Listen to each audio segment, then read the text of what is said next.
Dans les temps anciens, le gouvernement a commencé à mettre en œuvre une politique d'expulsion d'objets étranges et de monstres à grande échelle. Les gens appelaient cette pratique la purification des monstres, et le jeune homme connu sous le nom de Demon Slayer travaillait pour un cirque. Ce n'était pas vraiment un cirque mais plutôt une arène pour divertir les gens à l'extérieur. Le chef du cirque a accidentellement acheté un gobelin capturé pour l'utiliser comme artiste, et dans ce cirque, la plupart n'étaient pas des humains mais des démons et des monstres. Le lendemain matin, il est sorti se promener et a été suivi par un groupe d'enfants. Il les a effrayés, les faisant fuir de peur. Il a ensuite acheté une bouteille de bière et a vu des gens battre un chat, pensant que c'était un démon. Comme le tueur de démons était là, ils lui ont demandé de s'en occuper, mais il a pensé que c'était juste un chat, alors il ne l'a pas frappé mais l'a juste donné un petit coup pour le chasser. Bien que les gens aimaient le regarder combattre des monstres, ils n'aimaient pas s'associer à lui dans la vraie vie. Cette nuit-là, il monta à nouveau sur scène et, par coïncidence, ce chat était en fait un monstre. Après la représentation, il quitta la scène et réalisa qu'il était suivi. La fille qui le suivait s'enfuit lorsqu'elle ne le vit pas dans la pièce et fut attrapée par lui. Il voulait savoir ce qu'il y avait dans cette cage, alors il s'approcha, la poussant à contre-attaquer. Elle sortit un pistolet, mais il s'approcha à nouveau et laissa le pistolet au sol. Il la maîtrisa bientôt lorsqu'une voix provenant de la cage lui dit d'épargner cette servante. La servante rangea alors le pistolet et ramassa la cage. La voix à l'intérieur savait qui il était vraiment. C'était un demi-démon qui avait été expérimenté et qui avait de nombreux démons implantés dans son corps. Il avait également du mal à rester sain d'esprit, et utiliser le pouvoir démoniaque tous les jours le ferait bientôt être consumé par des démons. La voix voulait conclure un marché avec lui. La cage fut alors dévoilée, révélant la tête d'une fille. Elle était immortelle, nommée Aya, et elle lui demanda de la tuer. En échange, elle le donnerait pour prolonger sa vie. Elle avait vécu plus de 900 ans et les démons étaient les seules créatures qui pouvaient annuler son immortalité. Mais celui qui lui avait fait du mal était un demi-démon, donc son pouvoir n'était que de moitié et ne pouvait pas la tuer complètement. Il y a 1 an, elle a été approchée par un demi-démon qui a pris son corps. Elle ne pouvait pas voir son visage mais seulement son maître, un vieil étranger à la voix rauque et une canne. Elle voulait trouver cette personne mais n'avait aucun indice, alors elle est venue vers lui. En tant que demi-démon avec plus de démons qu'humains, elle n'était pas sûre qu'il puisse la tuer. Il a alors voulu aller ailleurs pour discuter, car ce serait gênant si le propriétaire du théâtre les trouvait et le faisait jouer à nouveau. Il a ensuite dit son nom pour faciliter la communication. Il s'appelait Sanashi. Aya se demanda alors pourquoi il avait soif de vie tout en continuant à se produire alors qu'il savait qu'il serait bientôt consumé par des démons. Il admit qu'il le savait, mais se produire et devenir un démon faisait partie de son intention. S'il perdait la tête et se transformait en démon en se produisant, les personnes qu'il avait toujours vues comme un divertissement seraient les premières victimes, et il voulait voir combien il pourrait en tuer avant d'être arrêté. C'était la façon de mourir qu'il pensait la plus amusante et qui pouvait rectifier cette société. Mais quand elle lui dit qu'il y avait un moyen de l'aider à prolonger sa vie, il abandonna cette idée. Cependant, il dit carrément qu'il ne la tuerait pas parce qu'elle ne voulait pas vraiment mourir, mais qu'elle en avait juste marre de vivre avec seulement une tête. Mais il était prêt à l'aider à récupérer son corps parce que le vieil homme qui lui avait volé son corps était celui qui l'avait transformé dans cet état. La canne du vieil homme portait la lettre M gravée dessus, et Aya confirma que c'était correct. Alors maintenant, l'accord changea. Aya savait que son corps était en Europe, ce qui signifiait qu'ils auraient un long voyage à faire pour le retrouver. Il demanda alors à Aya comment il pouvait prolonger sa vie, et Aya lui dit qu'il avait juste besoin de manger une partie de son corps. Mais bien sûr, rien de ce côté n'était autorisé. Elle réalisa que les fluides corporels fonctionnaient aussi, alors elle lui demanda s'il préférait la sueur ou la salive. Il choisit la dernière option, et Aya lui demanda d'avancer son visage. Ils utilisèrent ce baiser comme un contrat de coopération. Pendant ce temps, en France, 2 vampires, père et fils, chassaient le cerf. Le père voulait utiliser une arme à feu mais ne pouvait pas suivre la vitesse du cerf, alors il se précipita pour l'attraper à la main. Le fils demanda à son père pourquoi il avait apporté une arme s'il ne pouvait pas l'utiliser, et il répondit que c'était un cadeau du maire, il devait donc l'essayer. Les vampires avaient commencé à interagir avec les humains depuis la mort du comte Dracula, car vivre avec des humains semblait plus sûr que de les affronter. À son retour, le fils demanda pourquoi son père gardait des objets en argent, et il répondit que c'était pour empêcher d'autres chasseurs de les utiliser contre eux. En entrant dans le stockage, il découvrit une balle en argent tachée de sang de vampire et partit frénétiquement à la recherche des membres de la famille. Il trouva son fils aîné et le majordome et lorsqu'on l'interrogea sur sa femme et sa plus jeune fille, il apprit que sa femme était dans la pièce et que sa plus jeune fille chantait avec la femme de chambre. Il n'y avait aucun signe d'intrus. Il alla chercher sa femme dans la pièce et eut le cœur brisé d'apprendre qu'elle était décédée d'une blessure par balle. Quelques jours plus tard, des journalistes commencèrent à venir à la maison pour le trouver. Il s'appelait le comte Godard, et comme il avait vécu 20 ans sans boire de sang humain, il avait les droits d'un citoyen. Mais il y avait encore des extrémistes et des éléments discriminatoires qui le ciblaient. Il fut alors entouré de journalistes. Il ne voulait rien dire à la presse, mais une jeune fille nommée Annie, également journaliste, lui demanda ce qu'il voulait faire à propos de cette affaire. Il décida d'engager un détective car la police était trop négligente. En entendant parler du détective qu'il avait engagé, Annie soupçonna qu'il avait engagé le duo Aya et Sonucci pour enquêter et résoudre l'affaire, ce qu'il confirma être exact. Les deux étaient maintenant emmenés en calèche pour rencontrer le comte Godard. Selon lui, ils avaient déjà résolu plusieurs affaires liées au monstre. Bien que leurs identités et la vérité soient encore quelque peu floues, ils étaient au moins plus dignes de confiance que la police. À son arrivée, Sanucci marchanda avec le cocher. Il marchanda le trajet chaotique, demandant un prix légèrement inférieur. Aya voulait qu'il arrête de brutaliser le pauvre homme. Mais il insista encore pour réduire le prix d'une pièce, ce que le cocher dut accepter. Mais Sanashi n'avait pas d'argent, alors il dit au cocher d'aller chercher l'argent auprès du comte. Le cocher alla alors pleurer auprès du comte pour avoir été intimidé par Sanashi. Le comte dit au majordome d'aller chercher l'argent pour payer. Sanashi se présenta au comte, et, lorsque le comte entendit la voix d'Aya, il pensa que c'était la femme de chambre Shizuku qui parlait. Mais Aya demanda à Shizuku d'aller ranger leurs bagages, ce qui déconcerta encore plus le comte car il ne pouvait pas dire d'où venait la voix d'Aya. Lorsqu'ils se mirent officiellement au travail, Sanashi leva le voile et montra au comte et à ses deux fils qu'Aya n'avait qu'une tête et qu'elle pouvait toujours vivre en bonne santé. Parce qu'elle n'avait qu'une tête, elle ne pouvait utiliser que son cerveau en premier lieu. Elle demanda au comte de raconter toute la scène du crime. Il les emmena dans la chambre de sa femme pour examiner la scène, car les corps des vampires se décomposent très rapidement. Sa femme avait déjà été enterrée, mais il restait des photos. En les regardant, il semblait que sa femme avait été poignardée au cœur avec quelque chose comme un pieu. Il n'y avait aucun signe de lutte sur son visage, donc elle devait dormir à ce moment-là. Cela signifiait que le tueur lui avait poignardé le cœur avec un pieu. Le dossier de la chaise n'était pas rayé, et le fait que le tueur ait pu passer outre les sens aiguisés du vampire montrait qu'il devait être très expérimenté. Il n'y avait pas de blessure externe, donc le tueur a peut-être utilisé de l'eau bénite pour dissimuler certaines choses sur les lieux. La bouteille d'eau bénite était toujours là avec des taches de sang sur la bouche. Un autre problème était le pieu en argent trouvé dans le stockage, dont seul le comte et le majordome avaient les clés. Si les vampires touchent l'argent, même à travers un tissu, cela provoque une sensation de brûlure qui ne peut pas guérir. De cela, Aya a déduit 7 points. 1. Le tueur devait être une connaissance proche pour passer outre les sens de la dame. 2. Pourquoi le tueur a-t-il agi la nuit alors que les vampires sont plus faibles pendant la journée? 3. La serrure du local de stockage a été retrouvée cassée et pourquoi la bouteille d'eau bénite a-t-elle été laissée derrière? 4. Comment le tueur a-t-il su qu'il y avait un pieu d'argent dans le local de stockage et a-t-il su exactement où se trouvait la chambre de la dame et quand elle dormait? 5. Pourquoi le tueur a-t-il remis le pieu d'argent dans le local de stockage?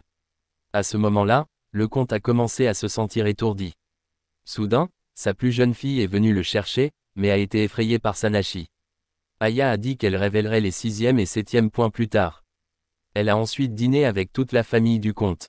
Le cocher a également été invité à se joindre à lui, mais il a continué à regarder autour de lui avec suspicion. Il était assez surpris qu'Aya n'ait qu'une tête. La famille du comte ne buvait que du sang pour maintenir ses forces, tandis que les autres avaient des plats normaux. Aya n'avait pas besoin de manger du tout. La famille du comte était sceptique quant aux capacités des deux détectives et pensait même qu'ils étaient tous deux des imposteurs et peu dignes de confiance, bien que le comte les trouvait excentriques mais très astucieux dans leurs enquêtes. Aya décida de se montrer un peu quand le cocher lui demanda comment elle savait qu'il avait des problèmes avec sa femme. Il était alcoolique mais sa femme lui avait interdit de boire depuis longtemps. Tout d'abord, elle regarda sa chemise, qui avait des taches décolorées indiquant qu'il renversait fréquemment de la nourriture dessus, ce qui obligeait sa femme à la frotter constamment. Ce n'est que lorsqu'on est ivre qu'on renverse aussi souvent de la nourriture. Deuxièmement, bien que sa barbe ne soit pas rasée, sa chemise était très propre avec un bouton recousu, et il semblait n'avoir pas bu depuis une semaine car sa chemise n'avait pas été lavée depuis une semaine. Il était clair que, sa femme en avait assez d'un mari ivre, il devait donc écouter pour que la famille reste en paix. Il savait qu'il devait chérir davantage cette femme attentionnée, alors il décida d'arrêter de boire. Le fils aîné du comte était convaincu et pensait qu'elle ressemblait au détective Sherlock Holmes. Aya demanda alors plus d'informations sur l'affaire. Le corps fut découvert à 13h30, et la famille avait l'habitude de dîner à minuit comme ça. À 12h30, sa femme finit de manger et alla dans sa chambre pour se reposer. Après le repas, il alla retrouver son fils aîné à la bibliothèque pour discuter de la gestion de la ville. La plus jeune fille était également là. Puis il partit à la chasse. Lorsqu'il entra dans l'entrepôt pour récupérer son matériel, rien d'inhabituel. Lorsqu'il sortit, son deuxième fils demanda à l'accompagner, et ils restèrent ensemble dans la forêt jusqu'à leur retour. Il tira 3 coups de feu sur des cerfs mais manqua son coup. Le fils aîné entendit également ces 3 coups de feu. Après que le père soit parti à la chasse, le fils aîné retourna dans la salle de lecture et envoya sa sœur se faire surveiller par la femme de chambre. Aya demanda au deuxième fils ce qu'il faisait entre la fin du repas et la chasse. Se sentant suspecté, il protesta. Mais s'il était innocent, il n'y avait rien à craindre. Le deuxième fils était le plus méfiant car de 12h30 à 13h, il était juste dans sa chambre et n'entendait aucun bruit. Aya demanda à la femme de chambre ce qu'elle faisait de 12h30 à 13h30. Elle dit qu'elle faisait juste le ménage, puis vit la jeune demoiselle embêter son frère. Elle joua donc avec la jeune demoiselle jusqu'à 13h30. Entre-temps, elle alla aux toilettes pendant environ 1 à 2 minutes et revint. La plus jeune fille confirma cela. Quant au majordome, il travaillait simplement et organisait l'emploi du temps du comte. Il était toujours seul pendant ce temps-là. Après avoir entendu les explications, Aya découvrit que le fils aîné et le majordome n'avaient aucun alibi. La raison pour laquelle elle pensait que le coupable était quelqu'un dans la maison était que, comme elle l'avait expliqué plus tôt, il était très difficile d'expliquer si le tueur était un étranger. La plus jeune fille s'est enfuie, ce qui a poussé la servante à la poursuivre. Ils ont ensuite terminé le repas et Aya a demandé à Sejuku de surveiller les 2 domestiques de cette maison. Comme le fils aîné n'était probablement pas le coupable, il est également venu les menacer tous les deux de ne pas être celui qui a tué sa mère.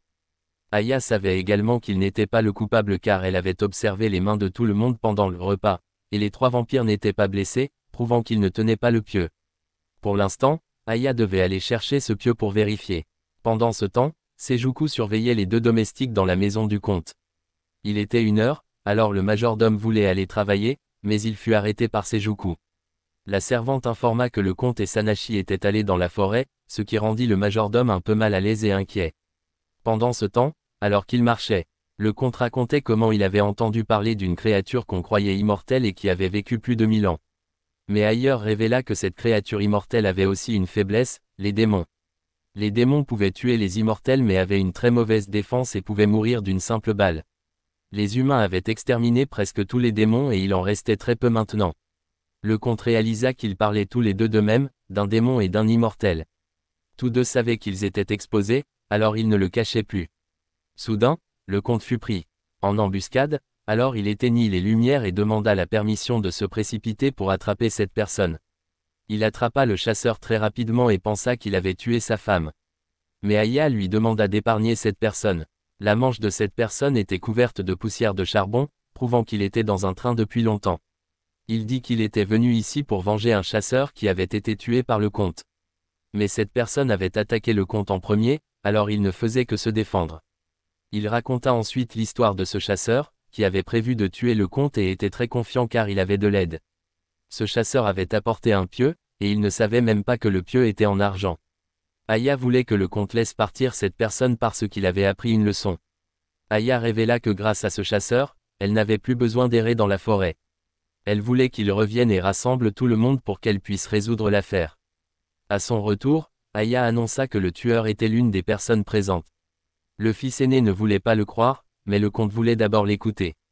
Elle réexamina cette soupçon. Premièrement, le tueur était quelqu'un de familier, donc il pouvait déjouer la comtesse. Deuxièmement, le tueur a agi la nuit au lieu de le faire le jour. Troisièmement, le tueur a laissé la bouteille sur les lieux. Quatrièmement, le tueur connaissait bien l'horaire du château. Cinquièmement, le tueur avait délibérément laissé le pieu d'argent dans l'entrepôt. Le 6e soupçon concernait le bruit. Lorsque la comtesse a été tuée, le fils aîné et le majordome étaient près de sa chambre, mais n'ont rien entendu, ce qui était trop étrange. Tous deux n'avaient pas d'alibi mais il était peu probable qu'ils soient complices, donc elle a soupçonné que le crime avait eu lieu avant 1h. Le tueur a dû placer quelque chose entre les deux pour étouffer le bruit du pieu qu'on enfonçait. Mais la scène n'avait qu'un manteau, donc le tueur n'a peut-être utilisé que la force du poignet pour le faire. Pourquoi le tueur n'a-t-il pas utilisé un marteau pour enfoncer le pieu? Même si entendre des bruits de marteau ne serait pas inhabituel puisque la comtesse réparait souvent des meubles. Peut-être le coupable craignait-il que le marteau n'abîme le pieu. Cela a conduit à la conclusion que le pieu qui a causé le meurtre n'était pas en argent. Le pieu d'argent que le comte avait vu dans l'entrepôt était peut-être simplement taché de sang comme l'heure. Mais quel matériau pouvait causer la mort de la comtesse et être facilement brisé par un coup de marteau? Elle mit cela de côté pour passer au 7e soupçon. La bouteille qu'elle avait trouvée dans la chambre de la comtesse n'avait pas réellement servi à contenir de l'eau bénite. Comme la bouteille était sale et n'avait pas été nettoyée à l'extérieur, elle devait l'être à l'intérieur. Si elle contenait de l'eau, comment pouvait-elle être sale? La bouteille ne devait donc pas contenir d'eau dès le départ et avait simplement été placée sur les lieux comme un faux. Mais la blessure de la comtesse montrait des signes d'avoir été endommagée par l'eau bénite. Elle en déduisit que le coupable avait dû congeler de l'eau bénite dans un pieu pour commettre le crime. Ils utilisèrent le manteau sur les lieux pour couvrir les éclaboussures de sang. Le pieu fondit rapidement et blessa la peau de la comtesse. Le coupable prit le sang de la comtesse et attendit que le comte parte à la chasse. Puis il se rendit à l'entrepôt et mit en scène une fausse scène de crime. Le but était de faire en sorte que le comte se méprenne sur l'heure du crime, comme s'il avait eu lieu après 13 heures, et non avant. Ainsi, la personne sans alibi de 12h30 à 13h serait le coupable. 2 personnes répondaient à ces critères, la servante et le deuxième fils. Mais cette personne devait être suffisamment forte pour enfoncer le pieu et avoir peu de temps pour créer une fausse scène de crime. La personne la plus suspectée était toujours le deuxième fils. Le deuxième fils affirmait qu'il était un vampire et qu'il ne pouvait pas tenir de pieu en argent ou d'eau bénite. C'était vrai, mais si le coupable s'était coupé la main et l'avait régénérée, ce serait différent. À partir de là, on pouvait être sûr que le deuxième fils était le tueur. Il devint immédiatement nerveux et se jeta sur Aya, mais fut attrapé par Sanashi et jeté dehors. Selon Aya, la raison pour laquelle le deuxième fils était le coupable était qu'il était également opposé aux humains et les détestait. Mais le comte avait choisi de se lier d'amitié avec les humains, il avait donc créé cette affaire pour le faire revenir à la raison. C'est lui qui avait contacté le chasseur et lui avait donné l'occasion d'attaquer le comte et de voler le pieu de fer et le récipient. Comme la famille du comte se rendait fréquemment à l'église, il pouvait facilement prendre de l'eau bénite et la mettre dans le pieu de fer du chasseur, puis la laisser dans la forêt la nuit pour qu'elle gèle. Le reste était comme on le voit. Le deuxième fils essayait maintenant d'attaquer Sanucci, mais il n'était pas de taille. Sanucci a battu le deuxième fils à fond tout en lui racontant sa propre biographie. Alors qu'il terminait de nettoyer, il est retourné vers Aya. Elle et Sanucci étaient sur le point de partir, et alors que l'aube approchait, la jeune journaliste Annie est arrivée. La fille et le groupe de Sanucci se connaissaient déjà, elle savait donc qu'Aya n'avait qu'une tête. Sanashi suggéra que si elle voulait se renseigner sur l'affaire, elle devrait demander au majordome. Seijuku et Sanashi recommencèrent à se courir après, tandis qu'Aya demandait au comte s'il allait bien. Il avait perdu une femme et maintenant un fils, mais il devait encore révéler la vérité au monde entier. Aya lui demanda des nouvelles de la personne avec la canne, s'il avait rencontré cette personne récemment et s'il avait été invité à Londres, mais il avait décliné. Avec une nouvelle piste, Sanashi et Aya continuèrent leur voyage. Pendant ce temps, dans un train, 2 nouveaux personnages apparurent.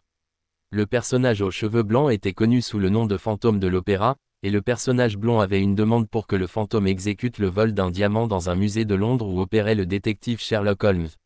Le fantôme accepta le travail. À ce moment-là, le groupe de Sinuk et Aya était arrivé à Londres. Selon la presse anglaise, la personne qui avait engagé le fantôme de l'opéra était le maître voleur Lupin. La journaliste Annie les avait également suivis. Le groupe de Sanucci se dirigeait vers un magasin de Cannes pour demander une liste de clients. Alors qu'ils sortaient et entraient dans une ruelle, ils rencontrèrent 2 hommes qui voulaient la liste de clients que portait Sanucci. Soudain, ils furent arrêtés par la police et emmenés dans une voiture. Dans la voiture, il y avait aussi une paire de jumeaux qui avaient été arrêtés. Aya et l'autre homme reconnurent ces 2-là comme des voleurs en raison de leurs poignets rouges à cause du transport d'objets lourds et de la sueur sous leurs ongles, indiquant qu'ils transportaient de lourds objets en céramique. Leur déduction correcte poussa l'un d'eux à avouer par inadvertance. Le journal rapporta qu'un personnage célèbre connu sous le nom d'Iron Man engageait des détectives pour enquêter sur le voleur Lupin qui ciblait son trésor. Par coïncidence, les 2 détectives qu'il engagea étaient Aya et Sherlock Holmes. Et Sherlock Holmes était celui qui voyageait avec eux dans cette voiture.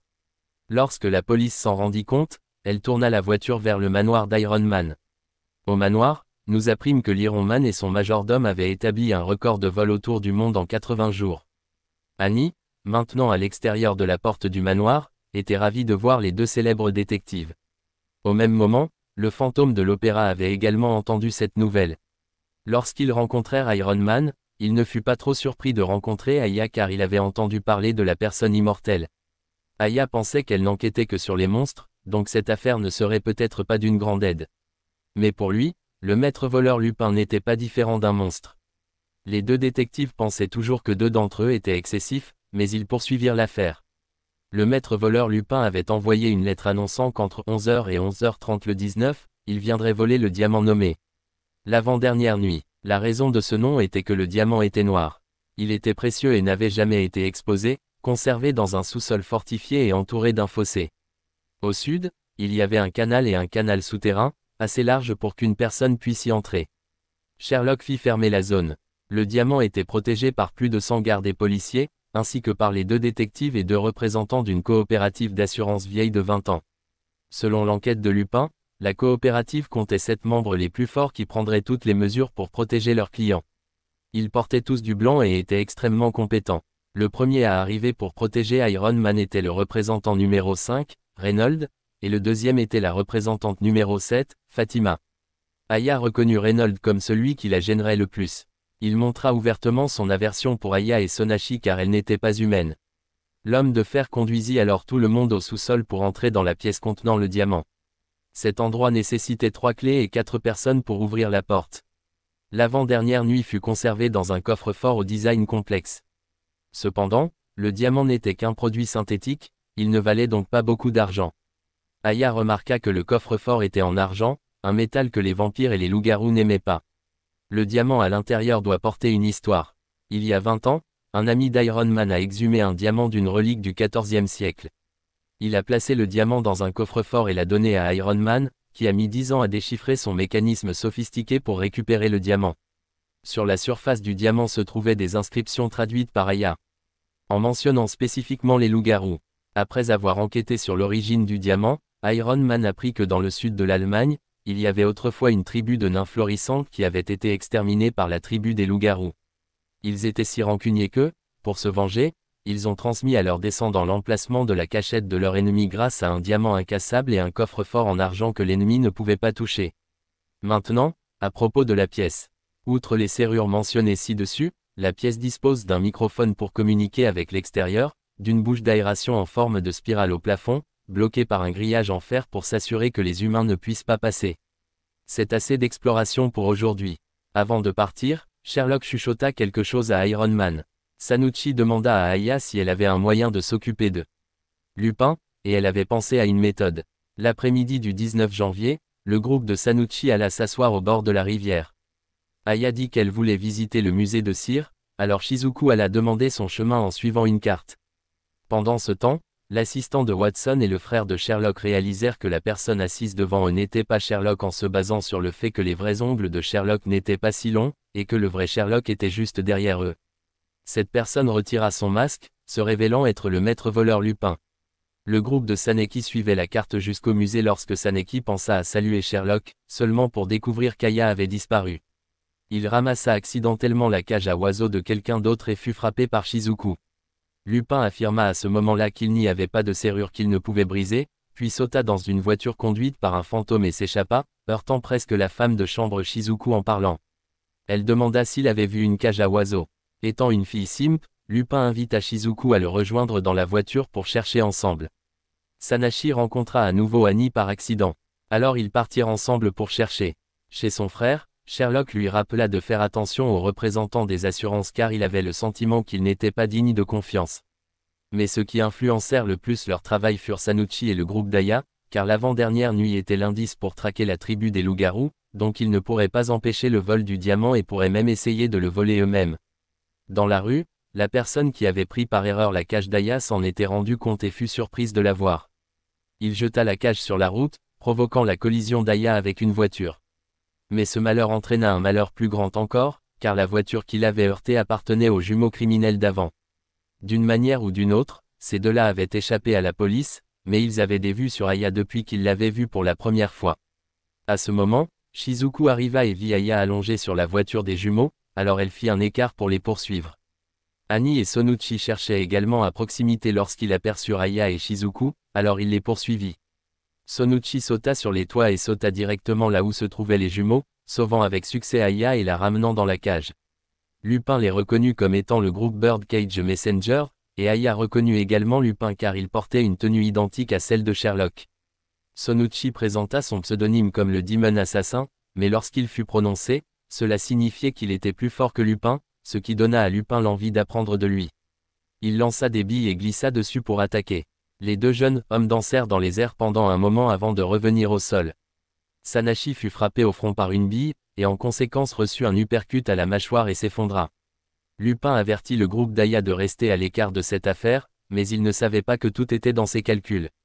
L'horloge de Big Ben sonna alors 8 heures. Tout le monde dut passer par une fouille avant d'entrer dans le manoir d'Iron Man. Lorsque l'inspecteur français arriva, Sherlock tira sa barbe pour vérifier s'il s'agissait de Lupin déguisé avant de lui serrer la main et de le conduire à l'intérieur. En entrant dans la pièce, le groupe d'Aya avait laissé une lettre à Sherlock disant qu'il serait responsable de la sécurité au sol. Sherlock l'ignora, pensant que seuls les monstres comprennent ce que pensent les monstres. Reynolds refusa de rester dans cette pièce poussiéreuse et exigea également de monter la garde au sol.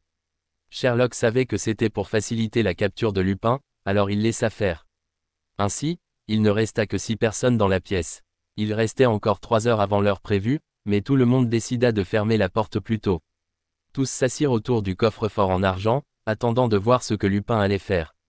10 heures, soudain, il y eut une explosion dans les douves en contrebas. Entendant des rumeurs selon lesquelles l'uniforme d'un officier avait été volé, Sherlock sortit immédiatement son arme et tira sur toutes les serrures, les rendant inutilisables. Cette pièce était désormais complètement fermée, personne ne pouvait y entrer ou en sortir. Même si un serrurier était appelé, il lui faudrait 5 heures pour la percer. Sherlock eut cette idée parce que Lupin avait prétendu pouvoir casser n'importe quelle serrure. Mais ce ne serait pas un problème si la serrure elle-même ne pouvait pas être ouverte en premier lieu. Les personnes autour qui avaient entendu cela pensaient que Sherlock était vraiment un génie. À 22h55, comme il n'y avait toujours aucun signe de problème, Iron Man suggéra à Sherlock et Watson de mettre leurs mains sur le coffre-fort. À 23h10, la pièce commença à trembler. L'explosion précédente avait fait entrer l'eau des douves par la bouche d'aération. Sherlock réalisa qu'il n'était pas aussi intelligent qu'il le pensait. Il avait été manipulé par Lupin, ce qui conduisit à la décision de détruire les serrures. Il n'y avait plus aucun moyen de s'échapper. En apprenant que des gens étaient coincés dans le sous-sol, Reynolds envoya Phantom les secourir, tandis qu'il restait pour surveiller Lupin. Les oncles là-bas savaient avec certitude que l'eau ne pourrait pas remplir complètement la pièce, donc ils ne paniquaient pas trop pour le moment. Ils avaient prévu de s'accrocher aux statues au plafond lorsque l'eau monterait, et Phantom était arrivé pour briser la porte afin de les aider à s'échapper. Cependant, lorsque toute l'eau s'était écoulée, le coffre-fort avait vraiment disparu, et l'heure exacte était 11h30. Personne ne savait comment Lupin avait volé le coffre-fort, même s'il était clair que la pièce ne pouvait pas être ouverte ou fermée librement. Ils voulaient d'abord se réchauffer avant de déterminer ce qu'ils allaient faire ensuite. Mais lorsqu'ils retournèrent à la cheminée et commencèrent à planifier, Sherlock demanda à emprunter des menottes à l'inspecteur français, puis le menotta. Sherlock savait qu'il était Lupin déguisé car lorsqu'il marchait sur le pont, ses pas ne provoquaient pas le craquement du pont, donc le ventre de bière était faux. Lupin avoua immédiatement, et la façon dont il avait volé le coffre-fort était en enfilant une corde dans l'eau qui coulait, et lui, à l'intérieur de la pièce, attacha la corde au coffre-fort pour que ses complices puissent le sortir. Lupin retira son masque, mais était toujours confiant d'avoir gagné. Cependant, ce coffre-fort ne contenait pas le diamant car Sherlock avait changé son emplacement. Et le vrai diamant était dans la poche là-bas. Mais quand ils ont regardé, il n'était pas là. Lupin avait réussi à le garder dans sa main et avait utilisé une bombe fumigène pour s'échapper. Tout le manoir était alors dans le chaos à la recherche de Lupin. Mais il s'était échappé en utilisant un uniforme de garde-volée. Lupin était décrit comme un voleur semblable à un personnage de la légende japonaise, Ishikawa Gomen. Il fut attrapé et exécuté par ébullition, alors ses partisans étaient en colère et décidèrent de voler toutes les casseroles du monde. Les restaurants étaient confrontés au plus gros problème car ils n'avaient pas de casseroles pour l'heure. Entrepris. Pendant ce temps, Lupin et le fantôme se rencontrèrent à nouveau, l'un avec le diamant, l'autre avec le coffre-fort, mais ce qui se trouvait dans le coffre-fort était en fait Aya. Selon Shinichi, la façon dont ils avaient attrapé les voleurs de casseroles était de faire asseoir quelqu'un à l'intérieur pour garder, et maintenant ils avaient utilisé une méthode similaire pour s'occuper de Lupin. Après avoir terminé l'histoire, Shinichi s'inclina et Aya révéla que Lupin avait pris Annie pour elle à ce moment-là. Elle encouragea donc délibérément Shinichi à perdre pour rendre Lupin trop confiant. Au crépuscule, elle avait rencontré Iron Man et lui avait demandé de se cacher dans le coffre-fort. Elle devait garder le coffre-fort hermétiquement fermé tout le temps où elle se cachait pour attendre ce moment. Lupin savait qu'il avait été exposé, mais était convaincu que son fantôme s'occuperait de Shinichi. Mais le fantôme s'était enfui, forçant Shizuku à le poursuivre. Reynolds était également arrivé et avait exigé de s'occuper de tout le monde en même temps, mais soudainement le pont extérieur fut détruit, les laissant sans issue de secours. Cependant, celui qui avait détruit le pont n'était pas Lupin, mais le groupe de l'homme portant le bâton en forme de monsieur. Il avait conduit des gens ici pour trouver Lupin. Les membres de son groupe étaient tous des créatures non humaines. Ils ne visaient que le diamant, tandis que la façon dont ses anciens amis seraient traités dépendait d'eux. Ils commencèrent alors à se séparer pour massacrer. Reynolds attaqua Lupin mais visa également Shinichi. Il dut esquiver et utiliser la fuite de Lupin pour distraire Reynolds. Il poursuivit Lupin et exigea le diamant, alors Lupin le jeta, forçant Reynolds à aller chercher le diamant pendant que Shinichi poursuivait Lupin. Sherlock et le docteur Watson arrivèrent également et entendirent la situation d'Aya. Lorsqu'elle entendit parler d'un groupe d'étrangers qui attaquait, elle demanda à Sherlock de l'emmener avec elle car ses connaissances pourraient être utiles. Le fantôme, s'étant échappé de Shizuku, rencontra le fantôme. Elle le chassait car son nom était sur la liste de ceux qui devaient être éliminés. Elle sortit 2 arbalètes et força le fantôme à révéler son visage, mais ce cachet n'aida pas le fantôme à échapper à ses flèches. Pendant ce temps, Sherlock et Aya avaient atteint la bibliothèque où de nombreuses personnes avaient été massacrées. En regardant le visage du coupable, Sherlock le reconnut comme étant un Lester, qui avait récemment fait la une des journaux pour avoir créé divers cultes fanatiques disséminés dans tout Londres. Ces cultes étaient spécialisés dans l'exécution de rituels brutaux. Sherlock avait vu clair dans le truc de son claquement de doigts, qui consistait à faire sortir une aiguille empoisonnée. Voyant qu'ils avaient tous les deux compris son truc, il décida qu'il devait être éliminé. Pendant ce temps, l'inspecteur rencontra accidentellement une femme vampire. Elle n'avait pas peur de son arme faible, alors Shizuku vint l'aider.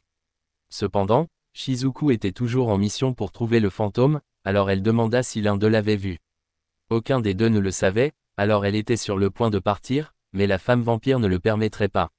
Au même moment, Reynolds, Lupin et Shinichi étaient toujours dans une course-poursuite à 3, avec le diamant comme cible. Tous les 3 se sont poursuivis dans une église et y ont accidentellement laissé tomber le diamant. Lupin a proposé de coopérer avec Shinichi.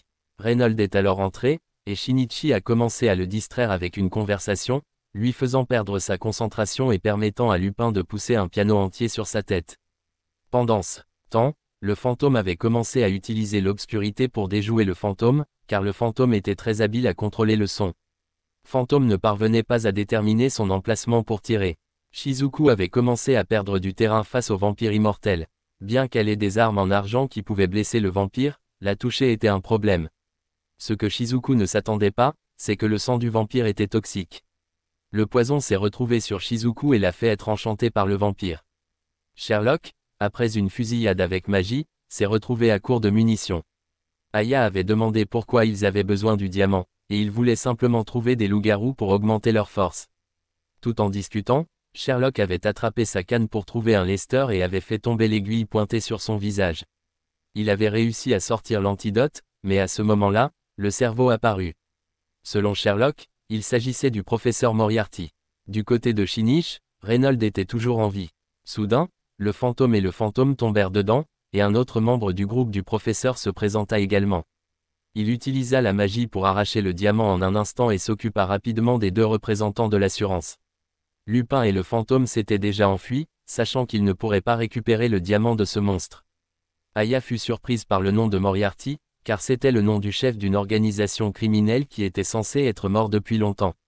Il détenait le corps d'Aya pour des recherches, et après 8 ans, il était revenu pour créer un gang criminel encore plus grand qu'avant.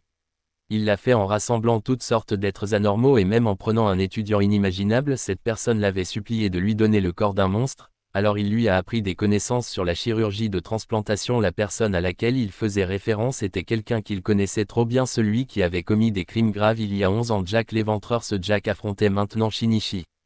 Shinichi avait eu un bref échange et avait remarqué que Jack lui ressemblait un peu. Le professeur Moriarty révéla que lui et Jack étaient allés au Japon pour trouver des échantillons de démons et d'immortels. En transplantant des démons dans des cellules d'immortels, il pouvait créer un guerrier redoutable doté d'incroyables capacités de régénération. Il avait expérimenté sur de nombreux sujets, dont la plupart étaient devenus fous à cause du pouvoir du démon. Il avait donc ajusté l'équilibre avant d'opérer Jack. Il avait réalisé que le corps immortel d'Aya était également un type d'hybride démoniaque, elle avait donc dû être modifiée chirurgicalement par quelqu'un dans le passé. Elle l'avait admis et avait exprimé son aversion pour la personne qui lui avait donné cette immortalité. Il avait utilisé ces cellules pour rendre Jack immunisé contre les cellules démoniaques. À partir de là, il a commencé à emmener Jack partout pour implanter d'autres espèces en lui. En conséquence, il avait maintenant des caractéristiques de vampire, mais n'avait pas peur de l'argent et pouvait marcher au soleil. Maintenant, il visait les caractéristiques d'un loup-garou. En bref, il avait maintenant une créature avec un corps humain, l'immortalité, un pouvoir d'attaque démoniaque et des capacités de régénération de vampire. Cependant, cette créature apparemment invincible avait toujours une faiblesse, Shinichi. Bien que Jack ait battu Shinichi violemment, les coups de Shinichi laissaient toujours certaines blessures sur Jack et empêchaient sa capacité de récupération. Jack se souvint alors que Shinichi était le spécimen échappé de Moriarty, tandis que Shinichi se souvenait de Jack comme de la personne toujours aux côtés de ce vieil homme. Shinichi révéla qu'il les avait poursuivis ici pour se produire, ce qui poussa Jack à décider d'ignorer Shinichi plutôt que de lui ôter la vie. La femme vampire essayait maintenant de séduire Shizuku. Elle attrapa rapidement un crucifix à proximité et poignarda le vampire avec, lui causant une douleur intense et lui donnant envie d'en finir avec Shizuku. Cependant, Jack tira une fusée éclairante pour signaler à tout le monde de partir. Le professeur, voyant que Jack avait obtenu ce qu'il voulait, appela également Aleste et Franken pour partir. Avant de partir, il révéla le nom de l'organisation qu'il construisait, Night Fist. Shinichi retrouva alors le groupe de Sherlock et Aya. Shizuku revint également sain et sauf. Il ne savait pas où était parti le groupe de Lupin, mais Sherlock savait que Lupin avait utilisé les égouts pour s'échapper car l'eau des douves avait été partiellement vidée, lui permettant de s'échapper. Quant au coffre-fort, il semblait que Lupin en avait profité pour le voler. Mais Shinichi voulait qu'ils assistent à sa performance. Jack était revenu à l'organisation et s'apprêtait à sortir le diamant pour que le professeur le voie. Mais ses vêtements s'étaient déchirés sans qu'il ne s'en aperçoive. Shinichi tenait maintenant le diamant qu'il avait rapidement arraché à Jack. Aya avait alors déchiffré ce poème. Elle demanda à Sherlock de tenir le diamant à la lumière, et de l'intérieur, une ligne de texte apparut, Fang Forest. Il semblait que c'était là que vivaient les loups-garous. Shinichi se souvenait que Jack avait fait quelque chose de similaire, donc Night Fist pouvait également connaître cette information. Il y a des années, deux loups-garous, mère et enfant, ont été chassés par des villageois. Ils ont dû se cacher dans une tour. Mais les villageois ne les ont pas laissés partir et ont brûlé toute la tour pour les tuer tous les deux. De retour au présent, le groupe d'Aya était parti pour Fang Forest dans le sud de l'Allemagne. Aya voulait qu'il soit prudent car il pourrait être pris en embuscade par le peuple de Moriarty. Aya avait déjà rencontré des loups-garous une fois auparavant. Les loups-garous pouvaient se transformer en trois formes. Sous forme humaine, ils n'étaient guère différents des humains. Sous forme d'hommes-bêtes, ils étaient légèrement supérieurs aux humains.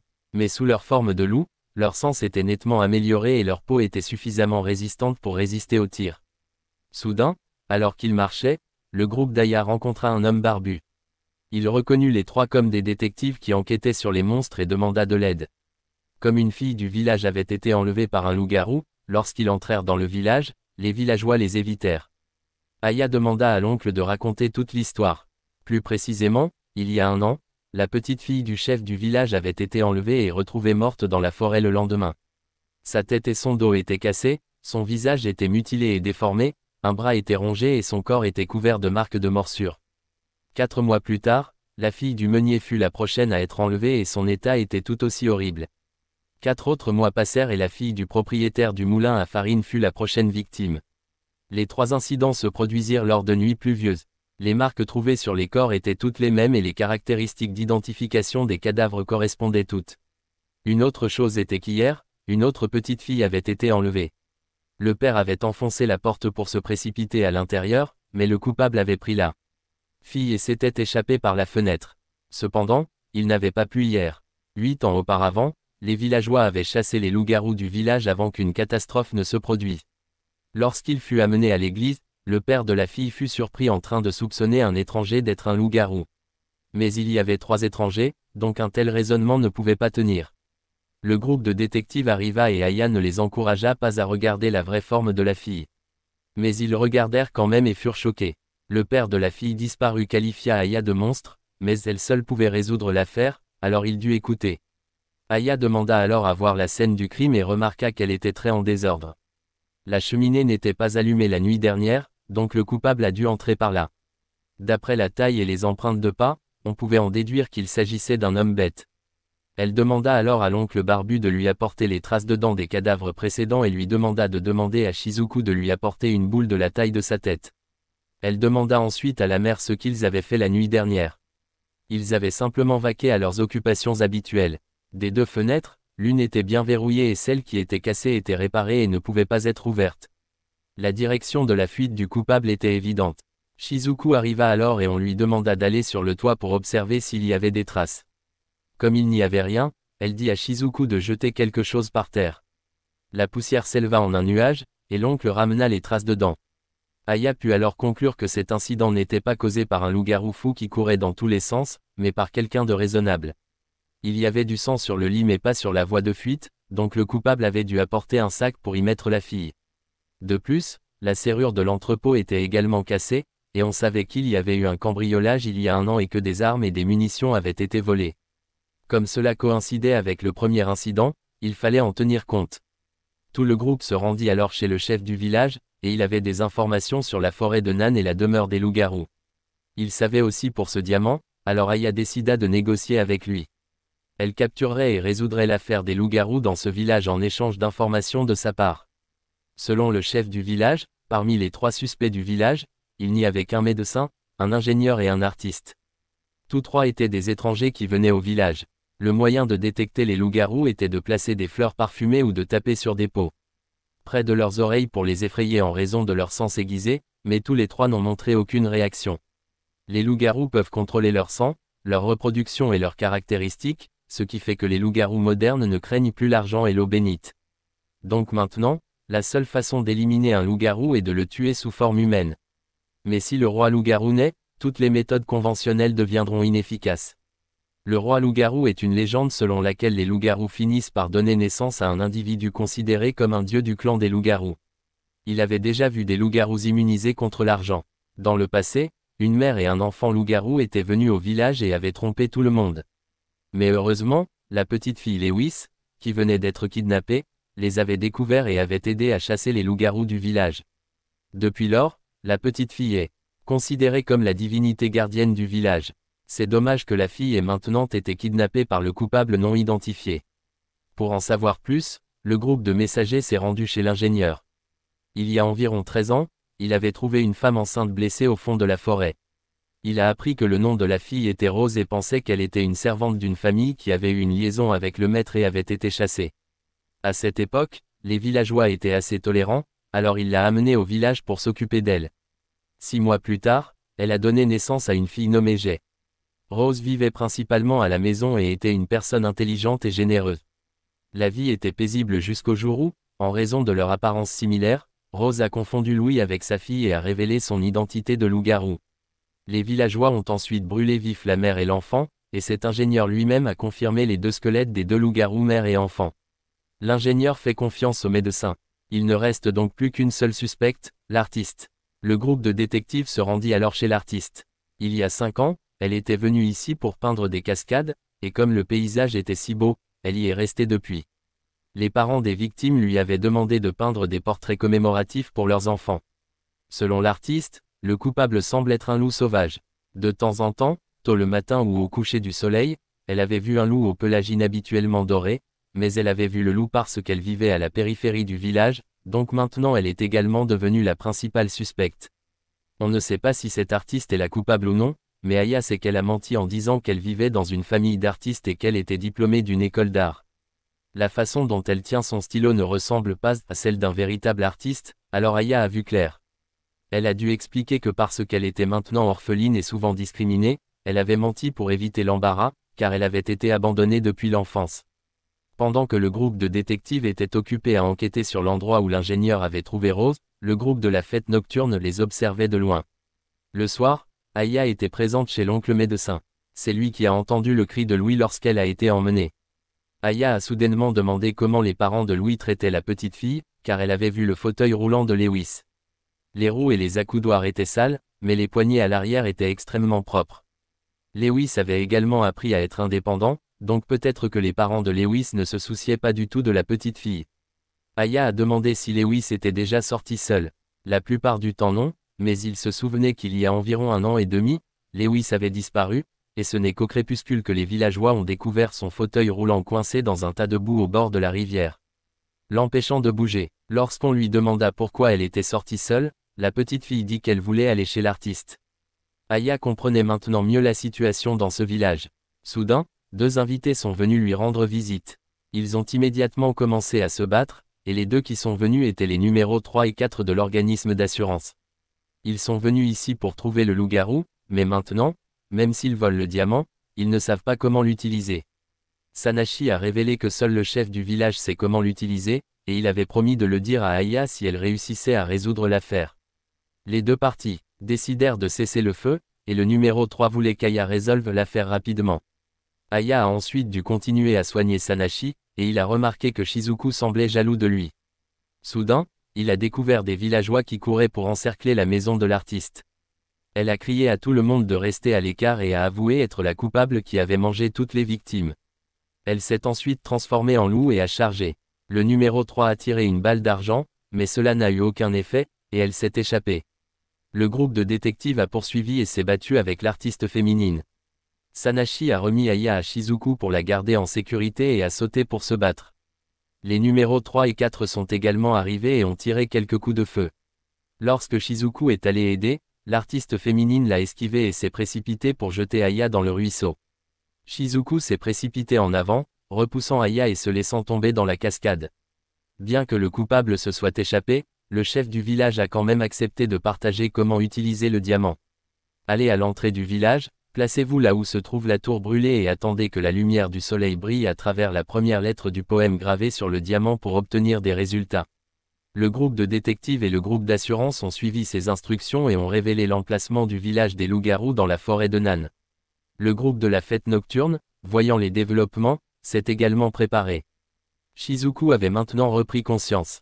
Elle avait dérivé en aval et a été sauvée par un loup-garou nommé Nora, qui a demandé à 2 amis proches de la réchauffer, l'aidant à surmonter son état critique. Shizuku a remarqué que ce village de loups-garous dormait à midi au milieu de la nuit, avec un style de vie opposé à celui des humains. Les loups-garous ne laissent pas entrer les humains dans le village, donc Shizuku devait partir le plus vite possible. En même temps, Shizuku a également appris que dans ce village de loups-garous, il y avait un cas de meurtre en série où les victimes étaient des jeunes filles les jours de pluie. Comme son arme n'était pas du type utilisé sur les corps, il pensait qu'elle n'était pas la coupable. Elle voulait qu'ils attendent l'arrivée d'Aya car Aya pourrait résoudre l'affaire. Mais plus il y avait de gens qui entraient dans le village, plus ce serait difficile, alors Nora pensa qu'il serait préférable que Shizuku parte. Elle prépara alors du thé pour les 3 loups-garous. Elles en firent toutes l'éloge, et Shizuku voulut en savoir plus sur l'affaire. On apprit que cela avait commencé il y a 1 an, avec des décès tous les 4 mois, et qu'il y avait maintenant 3 victimes. Les victimes étaient mortes d'une balle dans la poitrine. Et les hommes du village perdaient toujours la trace du coupable car la pluie effaçait toutes les traces. À chaque fois, personne n'entendait de coups de feu. Jusqu'à présent, ils savaient seulement que le coupable utilisait une arme de poing, était très doué pour tendre des embuscades et savait parfaitement effacer les traces. En général, Shizuku ne pouvait rien enquêter, alors il voulait la faire sortir de là et devait trouver un endroit avec de l'eau pour aider Shizuku à effacer son odeur. Nora allait attirer les hommes pour que les 2 amis trouvent un moyen de faire sortir Shizuku. En chemin, Shizuku apprit qu'aucune fille de ce village ne pouvait s'échapper car elle serait attrapée par les hommes. Toutes les filles du village seraient forcées par le chef du village à devenir prêtresses pour améliorer la race. Soudain, les hommes étaient toujours là, alors les 2 filles durent faire semblant devant eux. Au moment où elles parvinrent à passer, une petite erreur révéla l'identité de Shizuku parmi les loups-garous. Elle fut poursuivie et finalement encerclée par le grand nombre. Elle prit la parole pour défendre les 2 filles afin qu'elles ne soient pas poursuivies. L'aîné du village arriva et voulut s'occuper immédiatement de Shizuku. Mais les 2 filles affirmèrent que Nora avait sauvé Shizuku et voulaient voir ce qu'elle avait à dire. Elles l'emmenèrent alors sur la colline boisée pour l'interroger. Celui qui jugerait si elle mentait ou non serait l'aîné du village. Cela faisait longtemps qu'ils n'avaient pas construit la colline boisée depuis l'affaire Rose. Peu importe comment elle expliquait, l'aîné du village la considérait toujours comme un mensonge. Les deux filles parlèrent également pour défendre Shizuku. Soudain, au milieu du procès, un coup de feu retentit. Tout le clan se précipita dans la forêt pour trouver Nora abattue. Aujourd'hui, il ne pleuvait pas, mais il ne sentait toujours aucune trace du coupable. La vieille femme blâma à nouveau Shizuku, mais les hommes affirmèrent que Shizuku avait été retenue sur la colline boisée tout le temps, alors comment avait-elle pu faire ça? Les loups-garous ne savaient pas quoi faire, alors ils laissèrent Shizuku examiner la scène. Il y avait très peu de sang autour, donc Shizuku devina que ce n'était pas là que le coupable avait agi. Le corps de Nora était mouillé, mais ses vêtements étaient secs, ce qui signifie qu'elle avait trempé quelque part avant de s'habiller, puis avait été abattue et le corps déplacé ici. Il y avait une marque de coup de feu sur un arbre voisin. 2 coups de feu furent tirés, mais un seul fit du bruit. Voyant que Shizuku ne pouvait pas aider beaucoup, les loups-garous décidèrent de s'occuper d'elle car ils ne laisseraient personne d'autre entrer dans le village. Ailleurs, le groupe d'Aya se déplaçait lorsqu'ils furent attaqués par Franken. Il tira Sanashi et Aya d'une falaise et coupa le groupe d'assurance. Franken les informa alors qu'il les avait aidés tous les deux à se débarrasser du groupe d'assurance, il voulait donc en retour l'emplacement du village des loups-garous. Même en connaissant l'emplacement, Franken craignait toujours que Sanashi ne mente, il exigea donc de garder le diamant en guise de garantie. S'ils se rencontraient au village des loups-garous, il le rendrait. Puis ils se séparèrent. Sanashi et Aya arrivèrent au village des loups-garous, qui organisait des funérailles pour Nora. Avec l'aide d'une louve-garou, Sanashi et Aya rencontrèrent Shizuku dans la prison. Aya s'enquit des résultats de l'enquête de Shizuku et la félicita pour son bon travail. Les hommes sentirent leur odeur et décidèrent de vérifier la prison. Pour éviter le chaos, Shizuku décida de rester temporairement en prison, tandis que Sanashi emmena Aya enquêter sur la scène du crime. Les loups-garous sentirent bientôt leur odeur et les poursuivirent, mais Aya dit à Sanashi de contourner un rocher pointu pour qu'elle puisse observer. Elle aida Sanashi à trouver un interrupteur, et tous deux réussirent à entrer dans un tunnel avant l'arrivée des loups-garous. C'est ainsi que le coupable dissimulait ses traces après chaque crime. Il y avait encore du sang ici, et l'arme du coupable était également ici, donc les victimes devaient avoir été tuées ici et leur corps remonté à la surface. Hiei reconnut cela comme l'arme que le père de Lewis avait perdue dans le stockage. En allant plus loin, ils découvrirent la trace de sang de Nora et un lac. Un coin semblait comme si quelqu'un y était allé. Sur le mur, il y avait un programme gravé, et ils devaient aller plus loin pour en savoir plus. Pendant ce temps, quelqu'un dans le village humain a accidentellement découvert le corps de Louis. Le groupe de détectives a trouvé le corps de l'artiste féminine à côté d'un tunnel menant au village humain. Aya a maintenant compris que Rose avait utilisé ce tunnel pour atteindre le village humain il y a des années. Tous deux ont rencontré à nouveau l'oncle médecin et ont entendu parler du corps de Louis retrouvé. En rencontrant les parents de Louis, Aya a demandé comment ils avaient traité Louis avant qu'elle ne devienne la divinité gardienne. Louis était alors considéré comme un fardeau car elle ne pouvait pas marcher seule. Il y a 8 ans, les parents de Louis avaient eu l'intention de l'abandonner. Ils l'ont laissé dans la forêt, mais de manière inattendue, Jay, la fille de Rose, a ramené Louis au village cette nuit-là même. Louis a ensuite révélé l'identité de la mère et de la fille loup-garou cette même nuit. En gros, Louis a été abandonné, Jay a sauvé Louis et Louis a trahi Jay pour se montrer utile au village afin qu'elle ne soit pas abandonnée. Lewis était très intelligente car si elle ne les avait pas dénoncés, les villageois auraient enquêté et révélé que ses parents avaient essayé de l'abandonner. Aya commença alors à comprendre et décida de retourner une fois de plus au village des loups-garous. Tous deux utilisèrent le tunnel pour revenir et passèrent en revue certaines choses en cours de route. Les numéros 3 et 4 découvrirent également le tunnel et décidèrent d'appeler tout le village. Le vampire était entré dans le village et avait commencé à le corrompre. Le groupe de Tsunashi avait déjà libéré Shizuku de prison. Aya voulait retourner au village car elle avait plus de choses à clarifier. Elle demanda à nouveau à la louve-garou s'il était vrai que les villageois vivaient ici la nuit et vivaient séparément. Après confirmation, elle chargea Tsunashi de distraire les loups-garous. Les hommes, entendant que Shizuku s'était échappé, commencèrent à agir. Franken et Lester, entendant le hurlement, agissaient également immédiatement. Sonuchi découvrit 3 loups-garous qui le poursuivaient. Il les vainquit un par un en utilisant des tactiques astucieuses. Aya avait maintenant atteint le cimetière du clan des loups-garous pour déterminer l'indice final. Le village des loups-garous fut soudainement incendié. Les numéros 3 et 4 avaient conduit les villageois à se venger des loups-garous. Les 3 membres de la fête nocturne avaient commencé à massacrer les loups-garous. Aya avait demandé à la louve-garou de déterrer le corps de Nora pour qu'elle l'examine. Elle dit à Shizuku de revenir aider les loups-garous. Elle revint pour trouver la louve-garou restante, mais rencontra le vampire. Le numéro 4 affronta maintenant Franken et commença un duel verbal. Le numéro 3 rencontra le magicien. Après un certain temps, Aya avait compris tout le problème et reviendrait au village pour l'expliquer. Pendant que les deux autres camps se battaient, le numéro 4 avait enchaîné Franken, mais Sanashi était venu aider Franken. Le numéro 4 était assez habile avec les chaînes, ce qui rendait la tâche difficile à Sanuchi. Voyant Sanuchi en difficulté, Franken arracha son propre bras et le jeta à Sanuchi, qui lui donna un coup de pied pour assommer le jeune homme qui était arrivé. Il exigea que le diamant soit rendu à Franken et posa des questions sur le corps d'Aya. Il apprit qu'il était toujours conservé dans le nid de la fête nocturne à Londres. Le numéro 3 et Alesté se battaient toujours à distance. Le numéro 3 lança une pelle et tira en biais pour toucher Alesté avec le ricochet. Ici, le vampire découvrit que Shizuku ne portait pas de sous-vêtements, mais elle ne voulait pas en parler. Le vampire informa Shizuku que parce qu'elle avait déjà été exposée à son poison, elle avait maintenant des anticorps dans son corps. Shizuku n'était pas sûr que ce soit vrai, alors le vampire lui fit une marque sur la jambe. Shizuku tomba à nouveau sous son charme, mais le vampire lui dit que ce qu'elle lui avait dit était vrai, et que ce n'était qu'une illusion. Elle partit alors, épargnant Shizuku cette fois. De l'autre côté, numéro 3 pensait avoir mangé Alesté, mais il avait échangé les corps et lui avait donné une aiguille. Sanashi et Aya allèrent à nouveau rencontrer Shizuku. Sanashi voulait résoudre l'affaire, mais Aya avait quelque chose à lui faire faire. Dehors, les habitants des deux villages se préparaient à un combat général. Finalement, Aya arriva et appela tout le monde à s'arrêter. Elle annonça qu'elle avait trouvé le coupable des deux affaires. Le coupable se tenait juste sur la colline en bois, qui était à la fois Louis et Nora, nul autre que la fille de Rose, Jay. De retour sur la scène du crime dans la pièce où Louis avait été attrapé, les preuves montraient que personne n'était entré dans la pièce, mais il y avait des traces de quelqu'un sautant par la fenêtre sous forme de loup. Les empreintes de pas sur la cheminée auraient dû être recouvertes de poussière si quelqu'un était entré par la cheminée.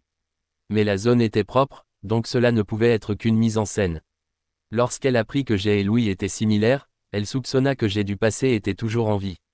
Cette nuit-là, l'artiste qui s'était transformé en loup était en fait Jay déguisé, car les marques de dents sur la jambe de Sanuchi correspondaient à celles de tous les cas du village humain. Il semble que l'artiste ait été tué juste après qu'elle et Sanashi soient partis après avoir enquêté. Quant au corps de Nora retrouvé la nuit dernière, il a en fait été tué dans la grotte, car si les humains étaient passés par là, ils auraient besoin d'une lampe, et les lampes attirent les mythes là-bas. Seuls les loups-garous peuvent marcher dans le noir sans avoir de poussière de mythe sur eux. Donc ce corps de Nora a également été créé par Jay. La personne qui avait vécu dans la grotte et qui a été abattue par Jay était assez petite. Et y avait vécu pendant 1 an et demi, ce qui coïncidait avec la disparition de Louis auparavant. Elle était donc sûre que la personne tuée la nuit dernière était Louis, pas la Nora qu'il connaissait, car les deux se ressemblaient beaucoup. En général, il y a des années, Jay a été aidé par Rose pour s'échapper vers le village des loups-garous et a changé son nom en Nora, mais a également joué le rôle de Louis pour vivre dans le village humain. Elle a 5 raisons pour affirmer cela. Premièrement, les deux villages interagissaient à peine entre eux. Deuxièmement, le tunnel a aidé Jay à ne prendre qu'une heure pour se déplacer entre les deux villages. Troisièmement, les horaires de vie dans les deux villages étaient opposés. Quatrièmement, Louis avait généralement peu d'interaction avec le village et Nora vivait seule, donc personne ne les reconnaîtrait. Cinquièmement, il y avait un lac dans le tunnel qui a aidé Jay à effacer son odeur lorsqu'elle passait d'une identité à l'autre. Quand ils retournèrent au village humain, le corps de Louis fut découvert. Jay avait déterré le corps de Louis, l'avait mordu et déchiré de manière chaotique, puis avait caché la blessure par balle. En d'autres termes, Jay étant en vie était le coupable des deux cas dans le village des loups-garous et le village humain. Aya sentit que Jay était devenu trop obsédé par la vengeance. Il y a 13 ans, Rose s'était échappée de ce village de loups-garous et était venue au village humain. Plusieurs mois plus tard, Jay naquit. Après avoir vécu un certain temps, ils furent découverts par Louis, qui révéla leur identité, provoquant la mort des deux hommes. Mais Jay avait survécu et s'était échappé vers le village des loups-garous. Le petit squelette trouvé était celui d'un renard dans la tour. Jay était venu ici et avait changé son nom en Nora, mais détestait toujours ce village, alors elle avait prévu de créer un conflit entre les deux villages. Donc, il y a 1 an et demi, Jay avait kidnappé Louis, mais Louis détestait aussi ce village. Il a donc accepté d'aider Jay à se venger. Ainsi, Jay a vécu avec 2 identités et a recueilli des informations. Il y a 1 an, elle a provoqué des meurtres consécutifs pour augmenter l'hostilité entre les deux villages et a mis en scène des événements pour effacer ses traces. Mais lorsque le groupe de détectives est arrivé, les choses ont mal tourné. Jay avait choisi l'artiste à piéger puis s'était échappé. Elle a ensuite sauvé Shizuku et a délibérément planifié que Shizuku soit exposé. Et pendant que tout le village interrogeait, elle est allée dans le tunnel, a tué Louis, puis a amené le corps ici pour créer une fausse scène de crime. Elle a tiré sur l'arbre pour aider Shizuku à ne pas être soupçonnée d'être la coupable. Alors que tout le monde pensait qu'elle était morte, elle était allée déterrer le corps de Louis pour le ramener au village humain et avait ensuite ouvert un chemin caché pour entraîner les deux villages en conflit. Mais j'ai pensé qu'Aya avait toujours tort. Elle est alors partie et a rencontré Sanashi dans le tunnel. Il l'attendait là pour l'attraper. Mais elle révéla qu'elle était en fait le roi des loups-garous, alors elle éteignit les bougies pour lui tendre une embuscade. Cependant, il réussit à la faire tomber dans le lac et à l'attacher pendant que sa fourrure gonflait. Aya vint et informa que les deux villages avaient réglé les choses. Aya voulait que Sanashi libère Jay parce qu'elle avait mal raisonné. Jay n'a pas exécuté le plan pour se venger, mais pour libérer les sorcières du sort fixé par l'ancien du village. Le fait qu'elle soit à la fois le roi des loups et une sorcière rendait difficile pour quiconque d'imaginer quel serait son sort plus tard. Elle voulait donc libérer des gens comme elle de ce sort cruel et les aider à s'échapper. En réutilisant à plusieurs reprises des cadavres du côté humain pour simuler des morts du côté des loups-garous, elle avait sauvé 3 personnes en sacrifiant 3 autres. À cause de sa mauvaise conclusion, Aya la laisserait partir et s'il y avait une chance, ils se rencontreraient à nouveau. Aya sentit que c'était la première fois qu'elle avait tort et qu'elle laissait partir un criminel. Elle savait que les deux villages avaient tiré les leçons de leurs erreurs, mais elle était sûre que rien ne changerait. Le film se termine ici, et nous devrons attendre la deuxième partie pour savoir ce qui se passera ensuite. Au revoir pour l'instant.